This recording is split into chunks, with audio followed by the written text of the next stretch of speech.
అనారోగ్యమనే మానసిక భయాన్ని వదులుకోవాలి. నీవు ఆరోగ్యంగా ఉన్నావని భావించు. అప్పుడు మాత్రమే నీవు ఆరోగ్యంగా ఉన్నట్లు తెలుసుకుంటావు. ఆరోగ్యంగా ఉన్న మనిషి తాను అస్వస్థుడనని సదా భావిస్తూ ఉంటే అతడు కనీసం సగమైన అస్వస్థతకు గురి అవటం తథ్యం. దుర్బలత్వానికి తావు ఇవ్వొద్దు. ప్రకృతిలోని ప్రతి దానిని మనిషి తనలో కలిగి ఉన్నాడు, కాని అతడు దానిని లెక్కలోకి తీసుకోవడం లేదు.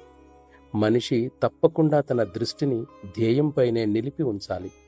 సాధన విజయవంతం కావటానికి అత్యంత ఆవశ్యకమైన ఆరోగ్య విషయంలో కూడా అలాగే ఉండాలి. ఒకే సంకల్పం, ఒకే ధ్యేయం, ఒకే మార్గం అతడి దృష్టిలో ఉండి తీరాలి. అది దైవంతో సంబంధాన్ని కలిగి ఉండాలి. ప్రతి ఒక్కరూ అటువంటి ఉన్మాద స్థితిని తనలో పెంపొందించుకోవాలని నా కోరిక. అప్పుడు మాత్రమే తను ఆకాంక్షించే దాని యొక్క దర్శనాన్ని అతడు బహుశా పొందగలడు. తనను అన్వేషించేవాడు ఒకడున్నాడని దైవం భావించినప్పుడు అతడిని తనలోనికి తీసుకోవటానికి దివ్యకృప కదిలి వస్తుంది. ఆవేదనతో నిండిన హృదయంతో అన్వేషణ కొనసాగినట్లయితే అది ఎంతో శక్తివంతమవుతుంది. అప్పుడు ఆ ప్రభువు తనకు తానే అతడిని అన్వేషించటానికి బయలుదేరతాడు.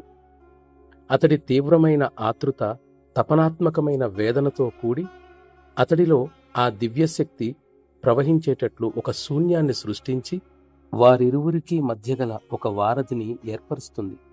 సోదరా, గడిచిపోయిన కాలం ఎన్నటికీ తిరిగి రాదని గుర్తుంచుకో. అందువల్ల ఈ అవకాశాన్ని పూర్తిగా సద్వినియోగం చేసుకోవటానికి ప్రయత్నించు. గురువుకు తనను తాను సంపూర్ణంగా అర్పించుకున్నవాడు మాత్రమే ఈ సాధనలో విజయుడు కాగలడు. సంపూర్ణంగా అర్పించుకోవటం అంటే తాను భిక్షకుడు వలె అవ్వాలి.